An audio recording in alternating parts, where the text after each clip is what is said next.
Hey everybody, welcome back to Guys Night Lab. I'm Jesus, and welcome to another edition of Halloween Nights. Today we're going to be talking about a movie that came out in 1988. It's a B-rated horror comedy, more horror but comedy, called Sleepaway Camp 2: Unhappy Campers. It's the sequel to Sleepaway Camp, which is a cult classic. If you've never seen it, it is strap in. It's a ride. But Sleepaway Camp, the original, it's disturbing and very it's not a hard watch. It's a cult classic. Came out in the 80s, but yeah, it's different. This one is definitely way more campy and way more on the lines of kind of uh, Freddy and Jason and Michael and Texas Chainsaw. Actually, it's pretty much an homage to those movies. I remember back in the 80s and 90s seeing the VHS for this movie. It has the girl, and she's like in jean shorts and has a backpack, and in the backpack there's like hockey mask and Freddy's claws. And I'm like, oh, and I was kind of like, oh my gosh, is this a crossover movie? Is this finally like Freddy versus Jason? I just didn't know why she had all those like Freddy and Jason masks and everything on her in the cover art. I never saw it as a kid. I didn't watch it until later in life, as I was older. But it's a fun, campy movie. It's so if you don't know about the Sleepaway Camp, I'm not going to give away the twist ending in the beginning. But that twist ending doesn't really come into play here in the sequel. It's just kind of the main character Angela is just Angela at this point. Okay, so we'll just leave it at that. No spoilers or anything from Sleepaway Camp, but just doesn't address anything from the first movie. I mean, kind of just says that there was someone that was killing campers at this camp and everything. Kind of like the whole Friday the 13th Part 3 and 2 and 4, whatever. Just the whole when they retell the Jason story at the campfire. It kind of starts with that. But anyways, Angela's back and she's killing a bunch of campers for whatever reason. But it's awesome. It stars Pamela Springsteen. She was in Fast Times at Ridgemont High. Renee Estevez. She's Charlie Sheen and Emilio Estevez's sister.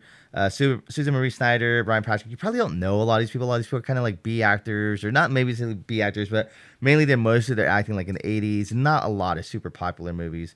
But the movie in itself is great. There's so many over the top campy kills. Angela Pamela Springsteen as Angela does just a great job doing campy. The acting's a little like cheesy, like she could do better, but it kind of goes with the tone of the movie because the movie's like it's not a great movie. Like it's not like I mean it's a horror movie, it's a camp movie, and it's kind of like meta. It's very meta, self-aware.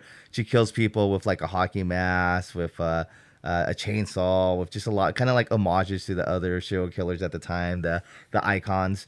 And then there's a lot of creative a lot of creative kills and stuff like that. It doesn't take itself too seriously. There's a lot of characters and the campers and everything like that.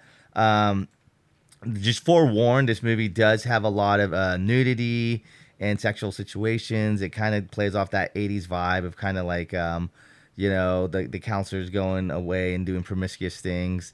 And so she kind of like picks them off one by one. There's a scene like at the very end where like there's like there's always like this happened in the 80s a lot where there's like the bodies and they go to the one room with all the bodies, and then like like they're all there and dead or whatever, and like you could tell like some of them are like breathing and smiling. So it's like it's just very cheesy and campy. The production value wasn't super high on this one, but it is a lot of fun. It's funny because the cover art it's like this girl and she's like really pretty, and then like she's not even in the movie. She's just like a model for the poster. Not to say that Angela or Pamela Springsteen isn't pretty, but it's just a different. Like you tell, like Pamela Springsteen is like a pretty actress, but the person they use on the cover is like a model, and so it's just kind of funny. But yeah, anyways, I saw this with a buddy. We were cracking up. It was a good time. There was just a lot of just like I said, just ridiculous kills. A lot of kind of fun things going on, and it was just very like some of the kills are just unnecessary. Like you'd think like, oh, some of these campers or not campers, like counselors deserved it. Camp counselors deserved it because they're not paying attention or they're being rude or they're doing whatever. And then other ones like, hey, they didn't do anything bad. They were, they were just nice counselor and helping out and everything. and Angela, the character Angela that's killing everyone, she's like a super rule follower. So if you break any like small rule, she's gonna kill you. So definitely a lot of fun, a lot of funny kills, a lot of great things. It's definitely a fun 80s campy movie, but be warned, there is a lot of like the death gore isn't like bad. There is a lot of death and killing. The gore is very like cheesy, and you could tell it's not like that gory. You know, it's like definitely fake. And but there's a lot of sex scenes in this movie, a lot of nudity and stuff like that. So just forewarn if you watch this movie. Know what you're getting yourself into. But anyways, definitely check out Sleepaway Camp 2.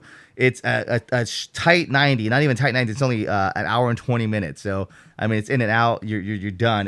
But it's a lot of fun. But like I said, just forewarnings on some of the things. It is rated R for a reason. So anyways, on this Halloween night, check out Sleepaway Camp. I'm Jesus from Guys Night Lab, and I'll catch you in the next one. Bye.